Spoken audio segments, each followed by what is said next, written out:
baita responsabilidade apresentar o meu convidado de hoje. Eu vou conversar com um cara muito diferenciado. Eu tô falando de alguém que nasceu num país que transborda contrastes. O Haiti é o país mais pobre das Américas.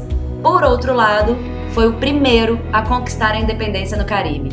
Tem um vasto histórico de terremotos e é riquíssimo em belezas naturais. Tem uma instabilidade política e econômica imensa, mas o povo, os haitianos. Eu estive lá em 2016 e posso dizer com propriedade, eles são duro na queda. E conversando agora com o Jacksone Alert, responsável pelo Village Marie, você vai entender direitinho o que eu tô dizendo. Na boa, se liga nesse papo e se prepare para receber um banho de inspiração. Eu tô muito feliz de ter você aqui comigo, Jacksone. Tudo bem aí?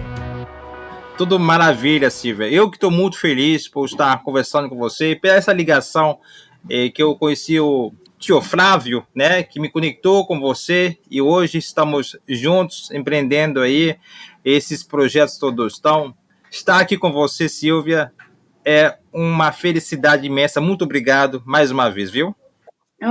Eu que agradeço, porque só nós dois sabemos o desafio que foi gravar esse podcast, né, Jacksone? Para quem está escutando a gente, vamos contar que a gente tentou umas 3 vezes fazer essa gravação e a gente não conseguia por causa das instabilidades aí de sinal aí no Haiti. Aonde que você está agora? Me conta. Você está em Porto Príncipe? Você está no Village? Pois é, eu estava no Village hoje de manhã, mas eu tinha que vir para a cidade para poder ter a internet estável, para poder conversar com você, Silvia, e também com você que está nos ouvindo agora. Mas isso não foi combinado antes, né, Silvia? Isso foi uma prova de persistência. Isso está dizendo o quê? Na vida, nem sempre pela primeira tentativa que nós conseguimos. Temos que ir até o fim. Um campeão não se faz. Cara tem que percorrer 1 quilômetro. Não pode percorrer 999 metros. Tem que chegar até 1 quilômetro para ser um campeão. Então você foi um campeão, persistiu pelas tentativas e hoje estamos entregando essa conversa aí juntos com você. Isso é o presente, tá? Imagina, você sempre com seus ensinamentos, tirando lição de tudo.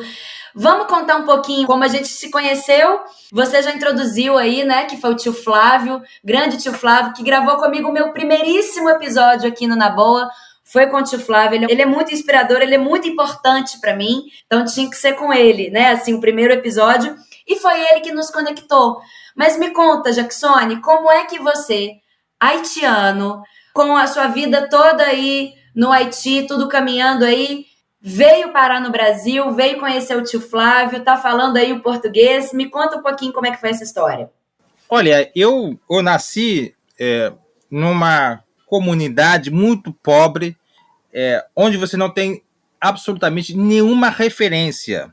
E você vai crescendo, você não tem ninguém em quem você pode até inspirar. Por exemplo, aqui numa favela, em qualquer país do mundo, na verdade eu digo no Brasil, a criança pode estar tentando jogar bola, dizendo eu quero ser o Neymar, eu quero ser o Ronaldinho, porque ele já tem uma referência, ele já tem uma pessoa em quem ela pode se inspirar. Mas aqui em Dondoramiti, naquela pequena cidade onde eu nasci, você não tem essas referências. Então foi muito difícil. Mas a minha mãe, Marie Céline Alexis, mais na frente vamos conhecer quem é essa grande senhora Marie, sempre formatou minha cabeça. Foi minha advogada, minha médica, que sempre falava para mim, Jaque, tem que estudar porque você é pobre, para você sair dessa escuridão. Então, minha mãe foi formatando minha cabeça, eu acabei saindo no Brasil, no Haiti, em 2008, com o sonho de estudar odontologia. Quantos anos você tinha, Jacksone? Naquela época, se não me engano, eu tinha mais ou menos 22, 23 anos, tá?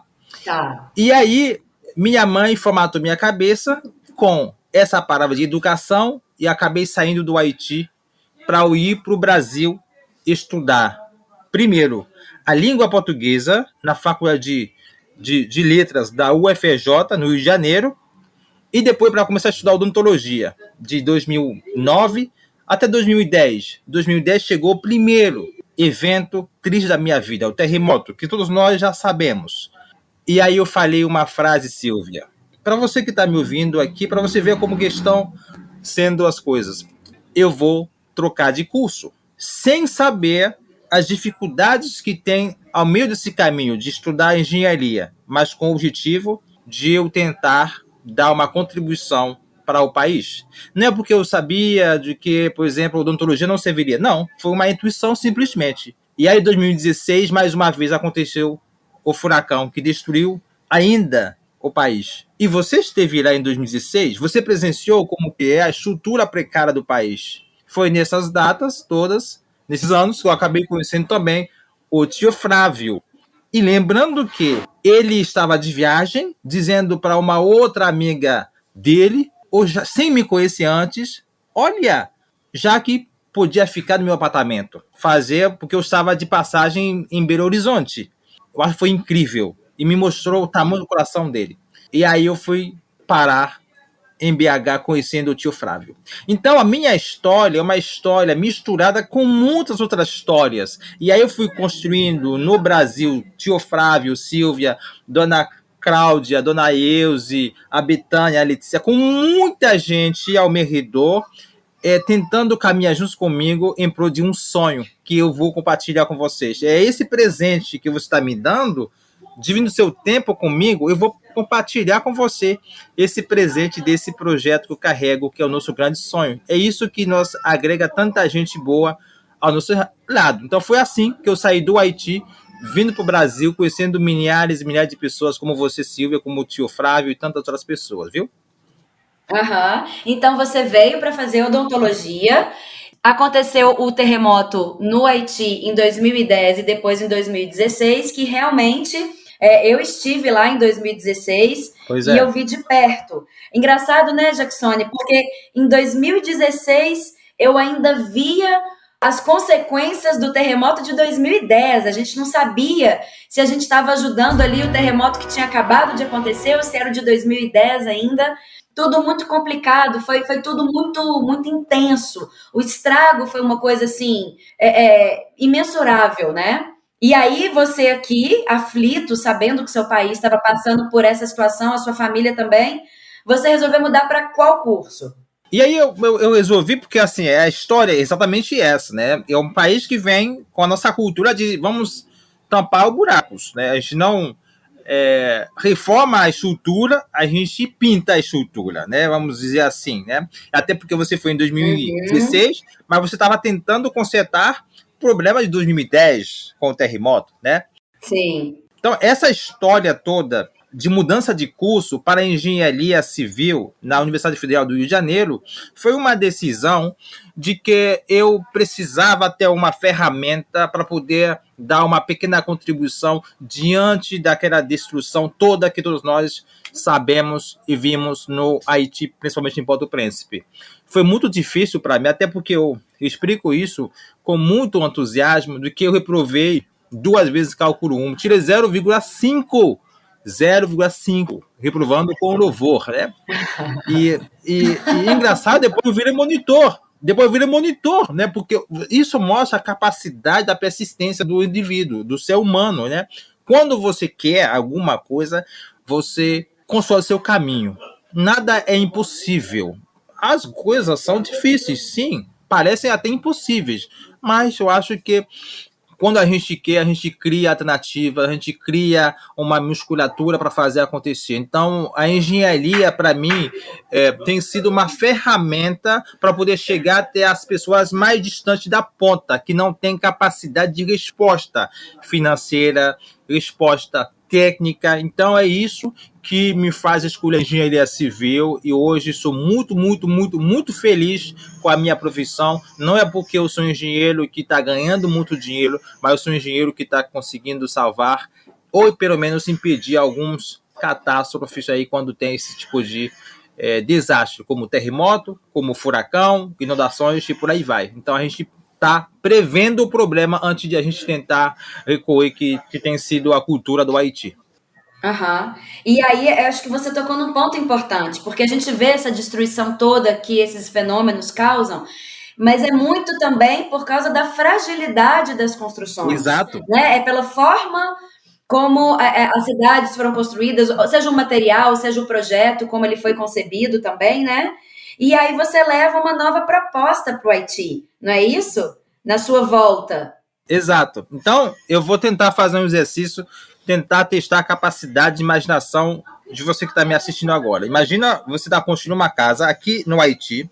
É um lugar onde você tem muitos esforços, ou seja, você tem que pensar em muitas variáveis para você construir uma casa. Que se fosse no Brasil, seria menos variáveis. O que eu estou querendo dizer com isso? Significa dizer o quê? No Brasil, você vai construir uma casa, você tem que pensar muito mais na gravidade, ou seja, no próprio peso da estrutura. Você pensa que você não teria esforços ou forças horizontais, como foi, por exemplo, fortes ventos, que são furacões, como, por exemplo, uma movimentação aleatória, como o terremoto, o sismo. Você não tem isso no Brasil. Então você tem que ficar preocupado com o próprio peso, a gravidade. Mas no Haiti, a dinâmica muda. E aí você consegue concordar comigo? Um saco de cimento que custa em torno de, será, por exemplo, R$ 30, em torno de, vamos chutar, 4 até US$ 5 no Brasil. Esse mesmo saco de cimento, o mesmo peso, vai custar no Haiti em torno de US$ 12. Mais de 3 vezes. Então, e a população não tem recurso. E você não tem muitos profissionais qualificados aqui. Não é porque você não tem muitos haitianos engenheiros, não. Quem se forma na engenharia não vai ficar no Haiti, vai para a Europa, para outros países. E aí você acaba tendo um país onde você não tem muitos recursos humanos, você não tem muitos recursos materiais. Você teria material, mas você não tem recursos humanos para você explorar isso. Então, a casa no Haiti é muita autoconstrução. Como você tocou num ponto muito, muito, muito bom, Silvia, é essa questão de as pessoas fazem isso por conta própria e essa questão de vulnerabilidade. O que destrói as coisas, as casas no Haiti, não é só o terremoto, é a vulnerabilidade das coisas. Às vezes a casa vem construída sem uma estrutura, você vê um pilar sem aço. Não existe um pilar sem aço. Não existe uma cinta sem aço. Então você vê isso muito fácil no Haiti. Então, essa tentativa de a gente chegar no país, oferecer uma solução alternativa, eu posso dizer, é uma mão na roda. Porque é algo simples, de que a gente capacita essas pessoas que não têm recursos financeiros para fazer por conta própria, e ainda você agrega um valor a mais, que é a autoestima. Você faz por conta própria. O pobre não quer tudo de graça. O pobre quer que você acompanha ele para andar. Você não pode andar para ele, né? Então, é isso que a gente está fazendo, tentar oferecer uma casa que Sim. tem mais segurança e ainda a gente traz esse beneficiário para dentro desse processo, de tal maneira que essa pessoa consiga dizer: isso digno, eu faço por conta própria. Isso é autoestima, né? Eu acho, Silvia, talvez você concorde comigo, até você também concorde comigo, a gente não precisa entregar nada de graça. A gente tem que acompanhar, capacita o ser humano para fazer por conta própria. Aí sim você vai ter um desenvolvimento sustentável. Claro, claro, concordo plenamente, porque isso vai ser replicado, né? Um pode ir ensinando para o Exato. outro e vai ensinando, e aí sim a transformação acontece, né? De forma mais consistente e duradoura também, né? Muitas vezes a gente já chega com soluções prontas, né, Jacksone? Quando a gente quer ajudar, a gente chega com as soluções prontas e a gente às vezes não percebe que a solução está justamente no que a gente sabe, no nosso conhecimento, que a gente não precisa doar também, às vezes, material ou estar ali presente fazendo um trabalho pontual, um trabalho voluntário pontual, mas de dar conhecimento, de fazer a pessoa caminhar com as próprias pernas, né? E aí você entra também com a questão do tijolo ecológico, não é isso? Que você aprendeu aonde? Quando eu mudei de odonto para engenharia, eu comecei a olhar tudo tudo à minha volta, né? Dizia, por exemplo, eu tinha que ter uma ferramenta. Se eu quisesse, por exemplo, transformar ou levar uma mudança para a minha comunidade, eu tinha que olhar o que a minha comunidade tem de melhor, né? Com os recursos materiais.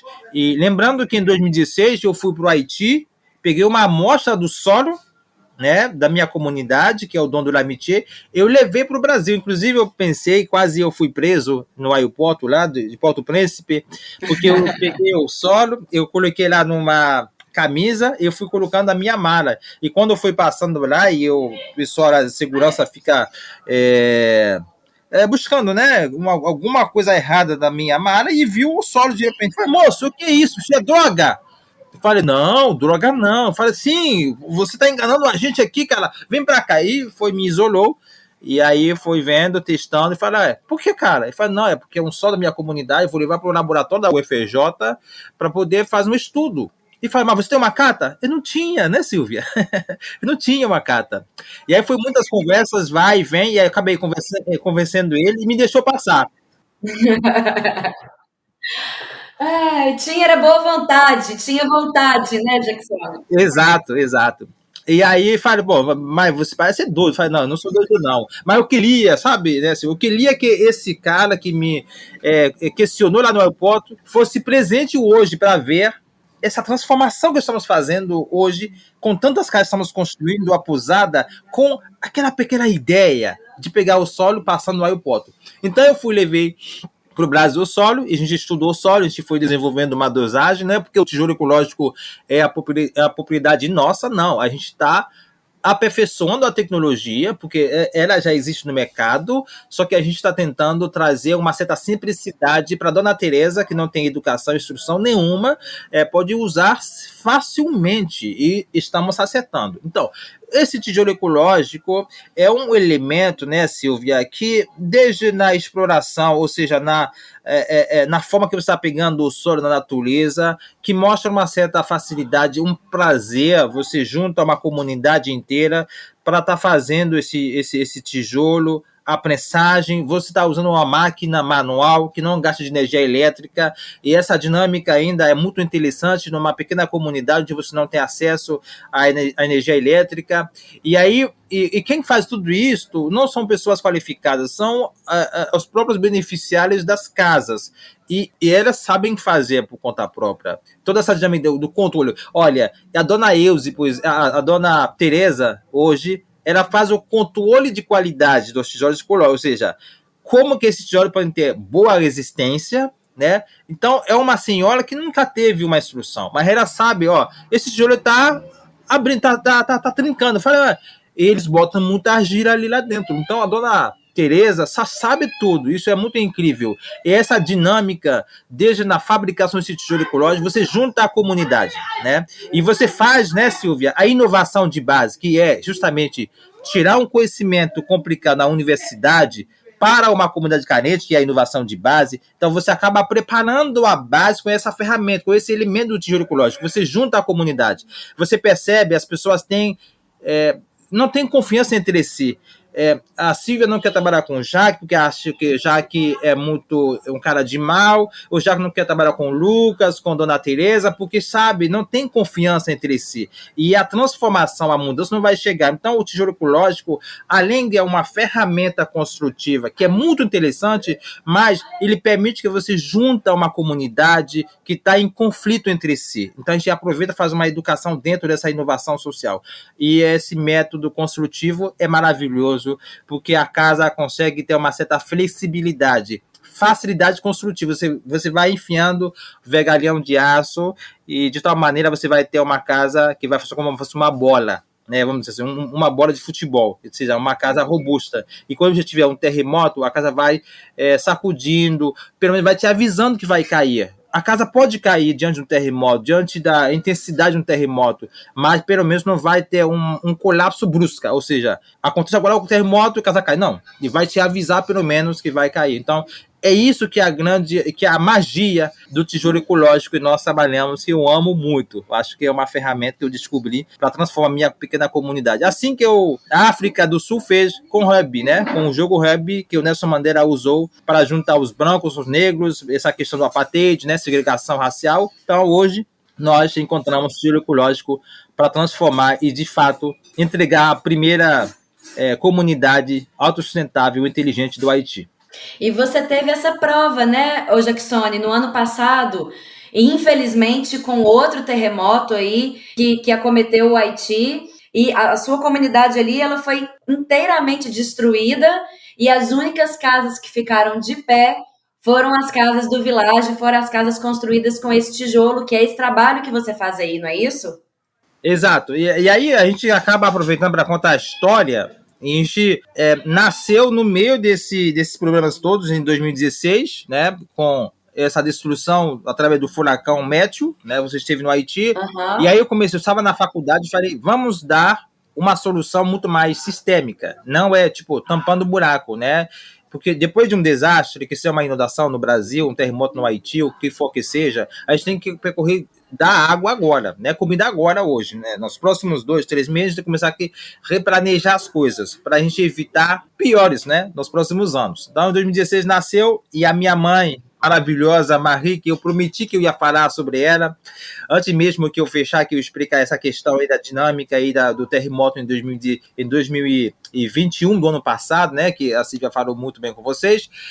Foi a minha mãe que me deu esse sonho, sabe, né? Me ligou em 2016, me dando lições de vida sobre paixão, dizendo que o que vai mudar o mundo são as pessoas apaixonadíssimas pelo seu trabalho, não é o dinheiro. Até minha mãe falava muito, né? Fala, olha o que está acontecendo aqui. Não é por causa do dinheiro que estou sendo uma mãe maravilhosa de 12 filhos aqui num país tão difícil. É porque eu tenho amor. Então, meu filho, me prometa que você vai ter paixão pelo seu trabalho. Por isso eu sou um engenheiro diferenciado hoje, né? Eu faço tudo que eu faço com muita paixão. Ou eu faço ou não faço.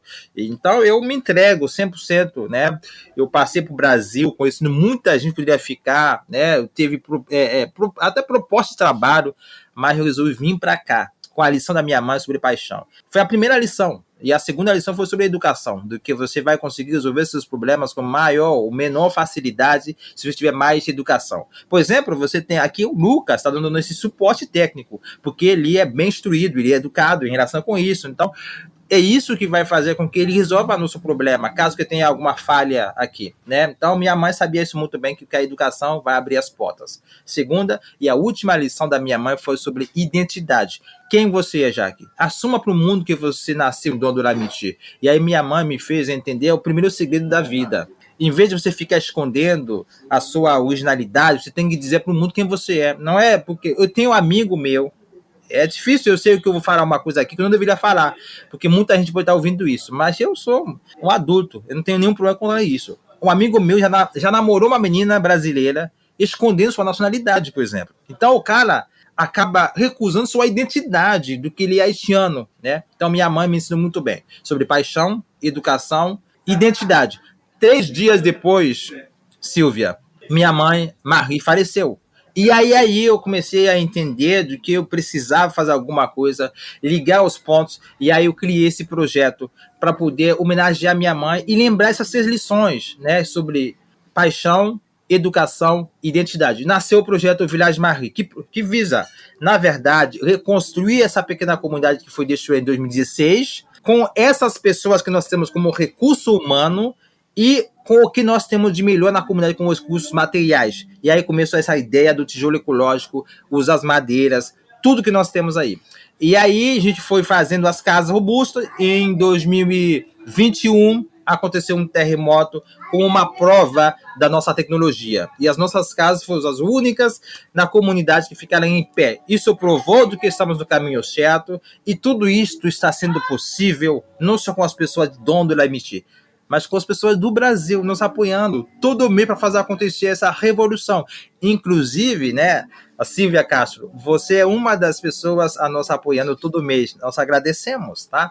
Então, por isso que estamos aqui, por isso nós permitimos que menos gente lá morrendo em 2021, viu?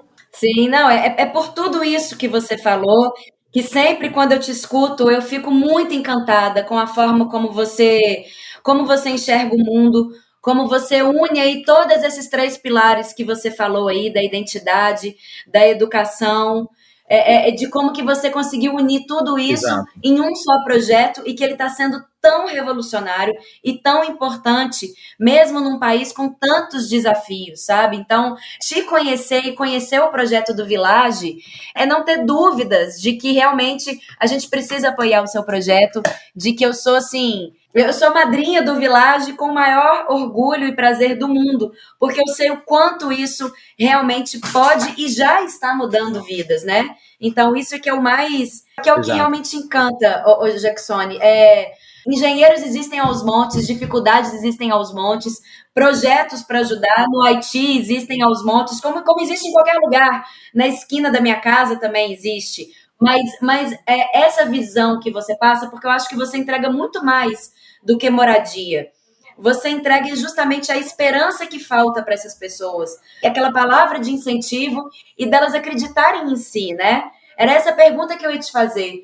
Como empreender, não digo no Haiti, mas em cenários como esse, sabe? Que a gente tem tudo para desistir, que as pessoas não estão instruídas, que tem dificuldade financeira, que tem tantos outros desafios. Qual é o segredo de não desistir, de continuar? Eu acho não tem magia, não. E você precisa, na verdade, fazer uma pergunta. E, na verdade, eu vou fazer essa pergunta retórica. Você não precisa responder, nem você, Silvia, nem você, Lucas, e muito menos você que está me ouvindo. O que te faz feliz quando você faz algumas coisas que as horas passam e você nem fica preocupado com o dinheiro? Se você souber responder isso em menos de 5 segundos, isso é o seu propósito de verdade. É isso que é o segredo. Descobrir um verdadeiro propósito. Alguma coisa que você se engaja, se compromete para você resolver para suas vidas. Na verdade, nossa vida é muito frágil, é rápido. Eu poderia morrer em 2021 durante o terremoto, mas se eu tivesse moto, eu poderia deixar muita inspiração para esse sonho continuar. Então, o segredo é encontrar um verdadeiro senso de propósito em tudo que você faz. Eu, por exemplo, estou construindo casas. Sim, você está vendo isso. Mas eu faço muito mais do que isso. Porque eu acho que através da casa eu consigo juntar esses 3 pontos. Paixão, educação e identidade para minha comunidade. E quando eu faço isso, eu vejo Dona Teresa sendo feliz, eu fico feliz ainda. Na verdade, eu ajudo Dona Teresa, mas quem está recebendo muito mais esse presente sou eu. Eu fico feliz quando eu sou útil. Então, o segredo de você empreender, você colocar uma empresa, você ganhar muito dinheiro, você abrir um novo negócio, o que for que seja, é você que quer resolver um problema. Esse problema tem que ser um pedacinho de você. Às vezes é uma dificuldade da sua própria vida. Você foi fazer um pagamento no banco, você vê o gerente atendeu muito mal, você começa a pensar num aplicativo que resolve um problema muito mais simples, mais rápido, a inovação, sabe? Então, o segredo, eu digo, é propósito. Aconteceu o terremoto, eu estou muito mais engajado. Acontece um problema aqui na comunidade, estou mais engajado, porque eu quero chegar num ponto de entregar o primeiro vilarejo sustentável e inteligente do Haiti. É meu propósito. Eu vou morrer com esse propósito. É muito mais do que um sonho. Não é um objetivo. Comprar um carro não é um propósito. É um objetivo. Depois de você comprar o carro, acabou. Comprar um apartamento não é um propósito. É um objetivo. Depois de comprar um apartamento, acabou. Mas você tem que lutar para alguma coisa até a morte. E se você não consegue morrer para alguma coisa, essa coisa não tira o seu sono, então você não encontrou sua missão de vida. Eu encontrei minha missão de vida, porque eu encarei quando eu voltei para o Haiti, eu estava no meio do tiroteio. Por quê? É algo irracional, é meu propósito. Então, o segredo para você empreender qualquer coisa na vida é você encontrar algo que faz sentido para você e você quer resolver até a morte. É encontrar o seu propósito. É isso que eu posso dizer. É a minha experiência de vida. Agora, o Village é o seu sonho, mas é um sonho que já está sendo realidade, né? Exato. Como é que está a situação do Village hoje? Quantas casas já estão construídas? Quantas casas vocês querem construir? Como que faz para ser igual eu e ter o privilégio de ser madrinha desse projeto? Conta aí pra gente. Eu acho que eu poderia fazer um exercício, levar todo mundo que está me assistindo agora para ler o livro que nós escrevemos em 2016, Reconstruir um Sonho, meu primeiro livro. Eu expliquei como eu vou tentar resolver esse problema juntos com a minha equipe. Tudo era um sonho, né? E, na verdade, hoje, fazemos as coisas de um jeito tão incrível. Eu leio quase o livro todo dia. Eu tô rindo. Fazemos muito mais do que a gente pensou que a gente poderia fazer, né? Tudo começou no sonho. E hoje eu vejo os resultados do Village. Uma das coisas mais incríveis que nós blindamos do Village como negócio que é muito incrível, eu acho a grande inovação do Village, não é porque a gente inventou o tiro ecológico, não é a gente fez alguma coisa incrível para os beneficiários, não. A grande inovação do Village, Silvia, é porque a gente tem a capacidade de concentrar várias pequenas inovações sociais que deram certo no mundo. Como, por exemplo, a gente pegou alguma coisa da cidade do Medellín, da Colômbia, Ruanda, né? Você tem um Porgagami que faz uma gestão que eu acho bacana, e você tem Singapura, né? Hoje 90%, né, desse pessoal lá em Singapura tem casa própria, mas foi uma revolução de 1950 até hoje, né? E a China resolveu alguns problemas. E o Brasil tem alguns projetos, por exemplo, projeto que eu posso até citar, Cajuru, por exemplo, no Brasil, enfim. Então, essas inovações todas, o Village foi olhando. Então, como estamos hoje, respondendo a sua pergunta, muito bem, temos 2 casas prontas, sendo 2 para fechar, então temos 4 casas prontas já. Estamos construindo a pousada do Village, estamos fechando agora, né? A gente está percorrendo muito rápido, eu nunca achei que a gente pudesse andar tão rápido assim, mas graças a Deus, porque a gente conseguiu engajar muita gente que traz esse projeto para si, como você, Silvio, e tantas outras pessoas ali. Então, a gente acaba dividindo esse propósito. Pousada, 4 casas construídas. Temos a nossa mini fábrica, a gente expandiu, que vamos ter um negócio social para a gente começar a revender tijolo para outras comunidades também. Temos nossa agrofloresta. Hoje a gente depende da nossa alimentação, né, que a gente faz por conta própria, né? Não faz sentido eu estar num país que tem 4,6 milhões de pessoas que vivem na insegurança alimentar. 12 milhões que você tem no país. Enquanto você fica importando 80% de tudo que nós consumimos aqui. Não faz muito sentido. Então a gente começa a produzir nossa própria alimentação daqui, né? Insegurança alimentar significa dizer um cara que não sabe o que vai comer amanhã, por exemplo. 4,6 milhões de haitianos vivem assim no Haiti.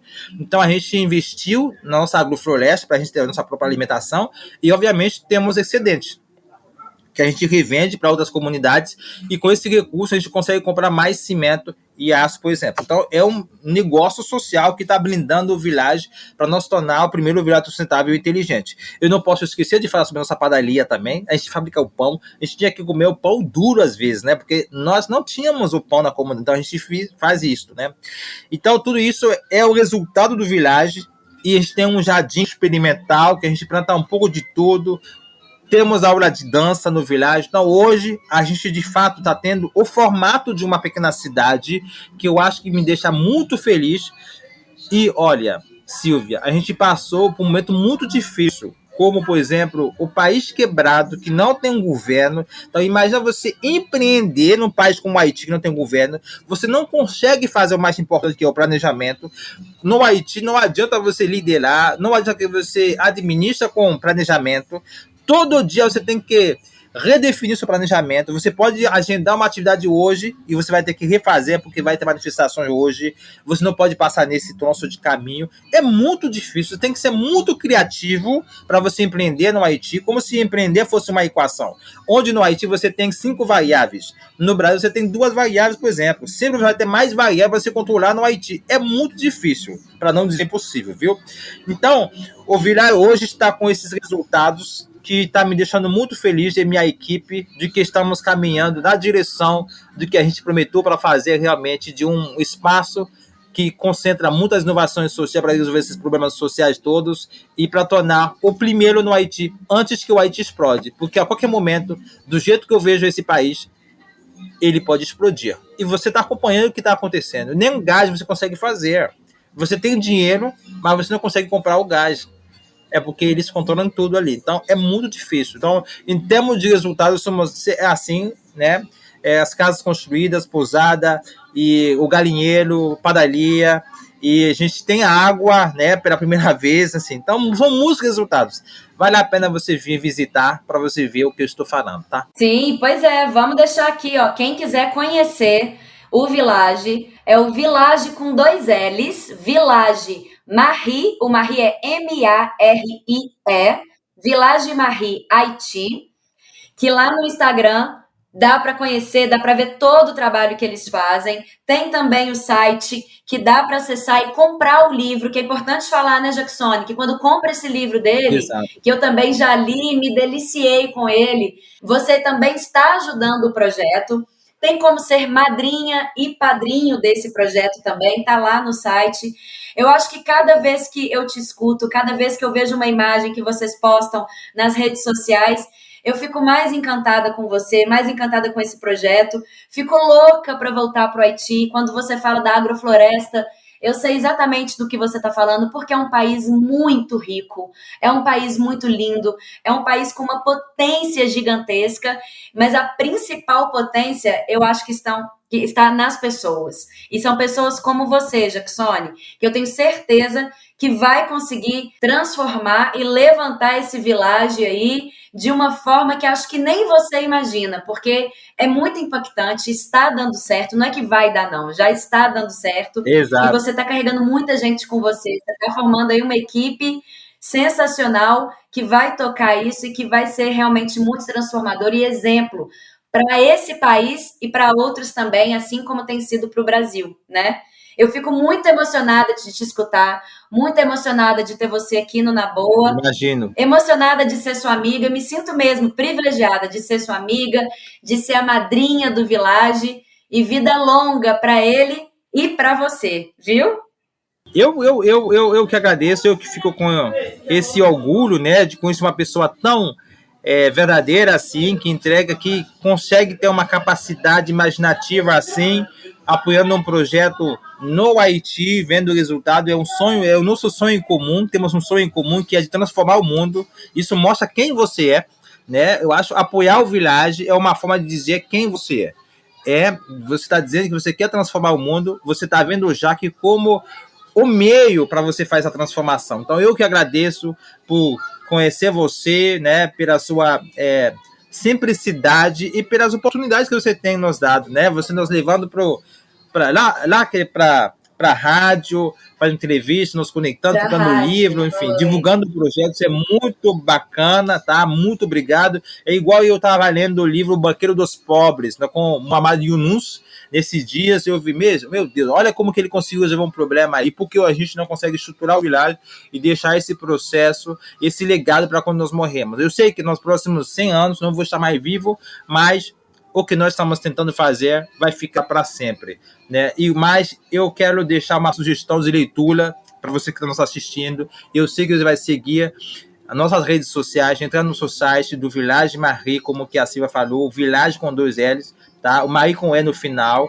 E eu quero deixar essa sugestão para vocês, para você alimentar a sua alma, para você se inspirar com um bom exemplo, que tem um livro que é O Banqueiro dos Pobres, que é o pai do empreendedorismo social, com o Muhammad Yunus, que ganhou o Prêmio Nobel da Paz. Mas quando eu vejo o Haiti, eu quero que você olhar junto comigo o Haiti. Então eu quero te indicar essa leitura, que é muito bacana, para eu entender o porquê o Haiti é assim hoje. É um país que está quase em colapso. Então, para você entender essa dinâmica da escolha do Haiti, o porquê o Haiti é assim, porque a República Dominicana é assim, então leia esse livro. É do Jair Diamond. O nome do livro é Colapso: Como a Sociedade Escolhe o Fracasso ou o sucesso. Aí você vai ter um entendimento dinâmico de tudo que está acontecendo nesse cenário atual hoje, mas você vai ter que olhar um pouco mais para esse livro, que é o Colapso, tá? Então, é minha sugestão para você. Eu sei que você vai nos assistindo mais nas redes sociais, né? No Village Marie. Eu estou disposto, se você quiser conversar comigo, manda um zap aí pelas nossas redes sociais, ou o seu contato, e eu faço o contato com você para a gente conversar mais. Mais uma vez, Silvia, muitíssimo obrigado por compartilhar esse sonho comigo. É isso que vai transformar o mundo, a humanidade. Quando pessoas comuns como eu, você, Lucas, Betânia, Cláudia, Letícia, Dona Euze, compartilham um sonho grande. E a gente faz coisas tão irracionais que a grande maioria nem vai entender que somos capazes de fazer tudo isso com a capacidade que nós temos hoje, tá? Muitíssimo obrigado. E para você que está nos assistindo, espero que essa conversa fosse um presente em troca com o presente que você está nos dando para você compartilhar seu tempo tão preciso conosco. Muitíssimo obrigado. Merci beaucoup. Eu que agradeço, eu fico muito emocionada sempre quando eu te escuto. Eu acho que eu não preciso nem fechar, porque ele já falou tudo e ele fala melhor do que ninguém com essa propriedade. Eu espero que esse podcast tenha te inspirado, assim como ele me inspira e como o Jacksone inspira tantas pessoas. É para isso que eu faço Na Boa, para inspirar, para motivar e para mostrar cada vez mais pessoas, histórias e ideias inspiradoras. Até o próximo episódio.